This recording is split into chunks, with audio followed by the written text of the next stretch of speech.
hari itu, kamu lagi galau, sudah sholat, bibir fasih melafalkan Al-Fatihah.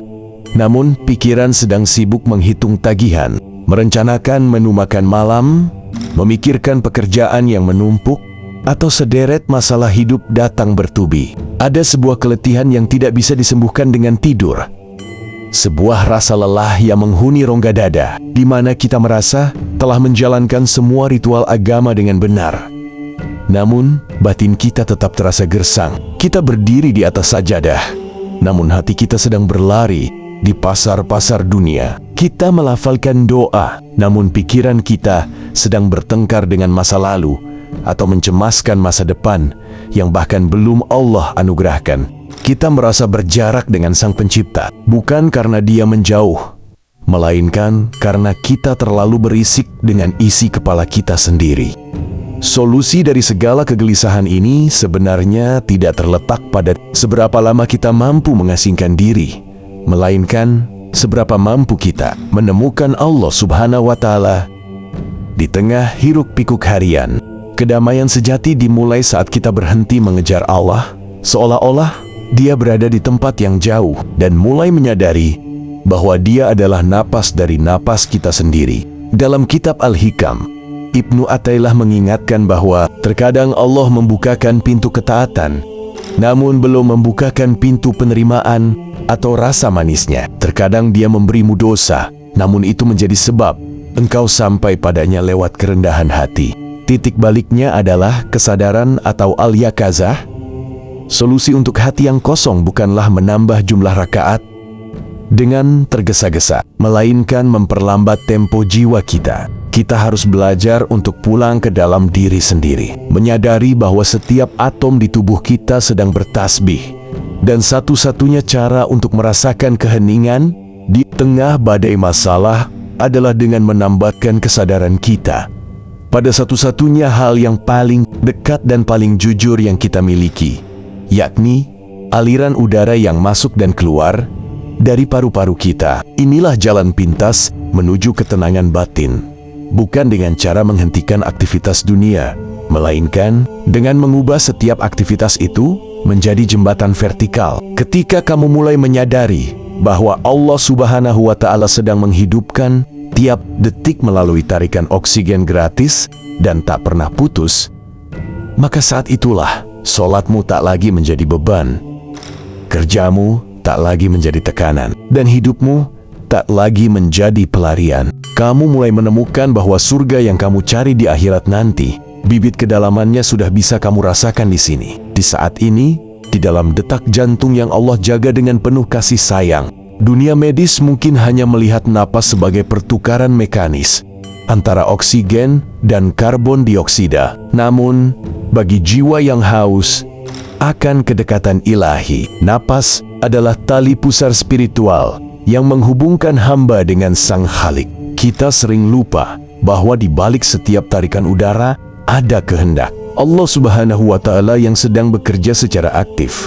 Jika Allah menahan satu saja embusan napas kita, maka runtuhlah seluruh kesombongan duniawi yang kita bangun. Dalam tradisi tasawuf, para arif billah mengenal konsep an-nafas al-rahmani, napas Sang Maha Pengasih. Syekh Akbar Ibnu Arabi dalam Fususul Hikam menggambarkan bahwa alam semesta ini diembuskan oleh kasih sayang Allah. Artinya, keberadaan kita saat ini bukan karena kekuatan kita, melainkan karena Allah Subhanahu wa Ta'ala sedang terus-menerus menghidupkan kita di setiap detik. Allah berfirman dalam Al-Quran yang artinya, "Dan Dia bersamamu di mana saja kamu berada."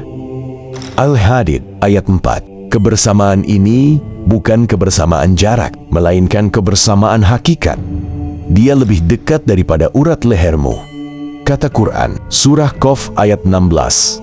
Dan jalan terpendek untuk menyadari kedekatan itu adalah dengan merasakan kehadirannya dalam setiap udara yang mengisi relung paru-paru kita. Bila kamu menyadari ini, setiap napas berubah menjadi zikir yang tak bersuara, sebuah pengakuan tanpa kata bahwa aku tidak ada tanpamu. Mari kita meresapi sebuah fragmen kehidupan dari seorang ulama sufi di masa lalu yang menjalani hari-harinya sebagai seorang penjahit sederhana. Sahal bin Abdullah Al-Tustari.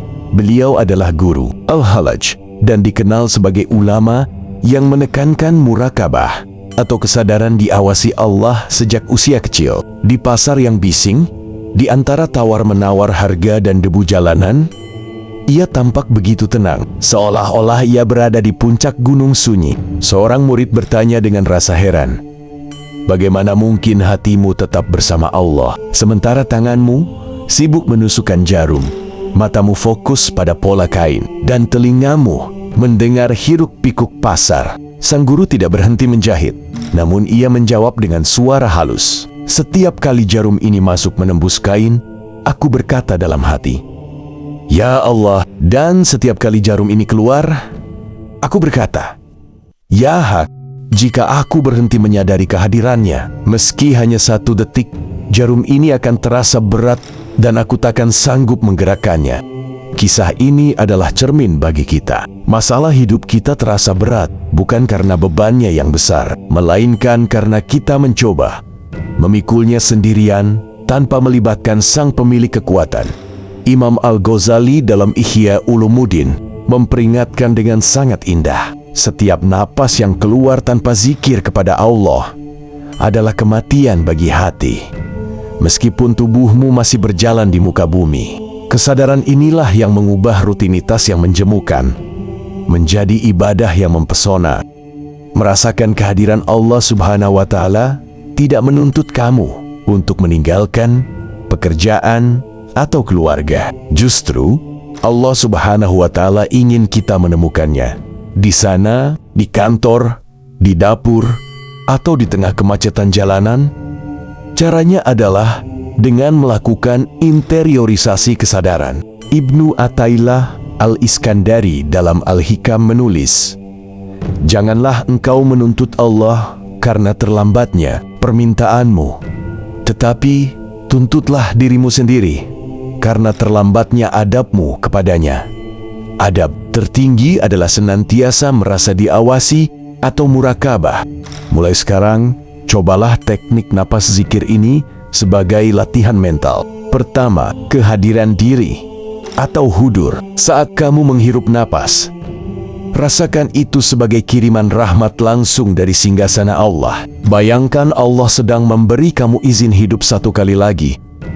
Di dalam hati, bisikan namanya dengan penuh cinta, Allah. Kedua, syukur atau tasyakur. Saat kamu menghembuskan napas, rasakan itu sebagai pelepasan segala kotoran hati, amarah, dan ego. Sadari bahwa kamu baru saja melepaskan sesuatu yang sudah tidak kamu butuhkan, dan Allah akan segera memberimu yang baru.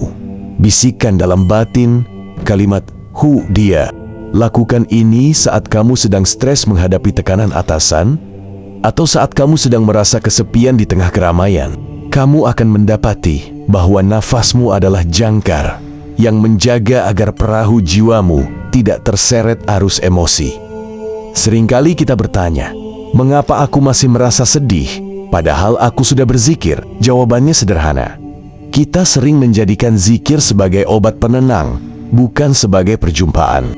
Ingatlah janjinya, ingatlah hanya dengan mengingat Allah, hati menjadi tenteram. Quran Surah Ar-Ra'd ayat 28.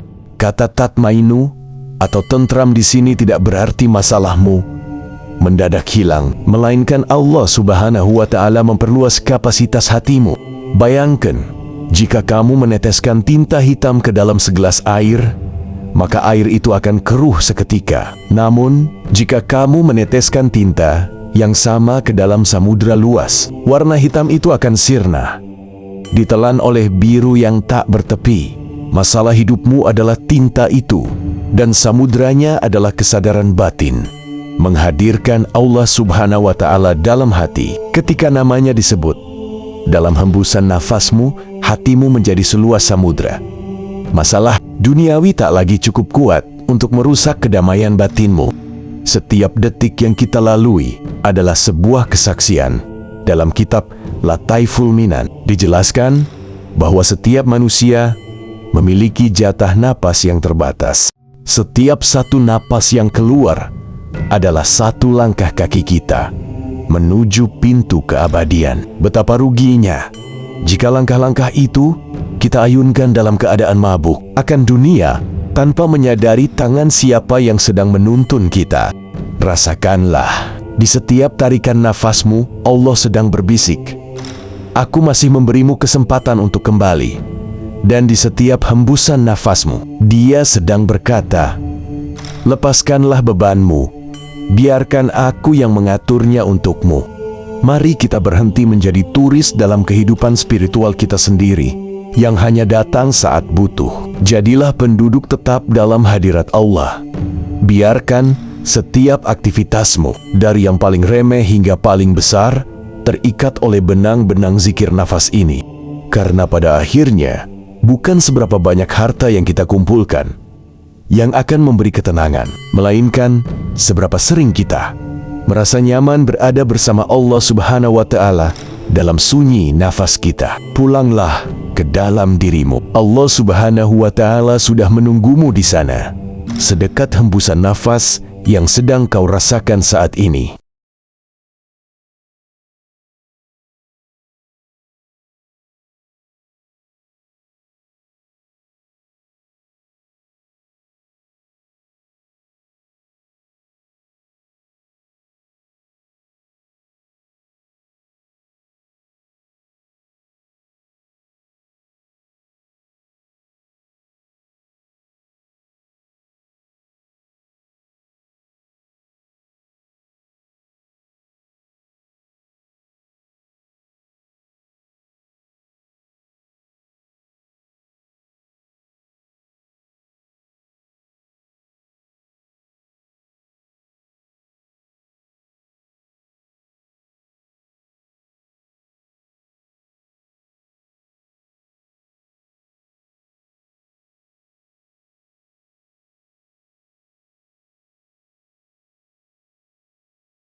Ciri terakhir dan paling utama adalah mereka tidak lagi takut pada kematian.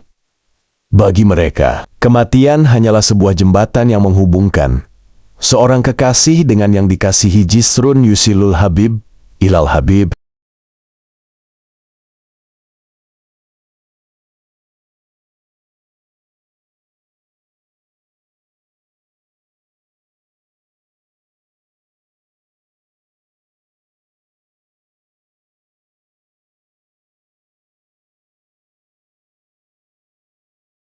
Seseorang dengan tingkat spiritual tinggi bukanlah malaikat.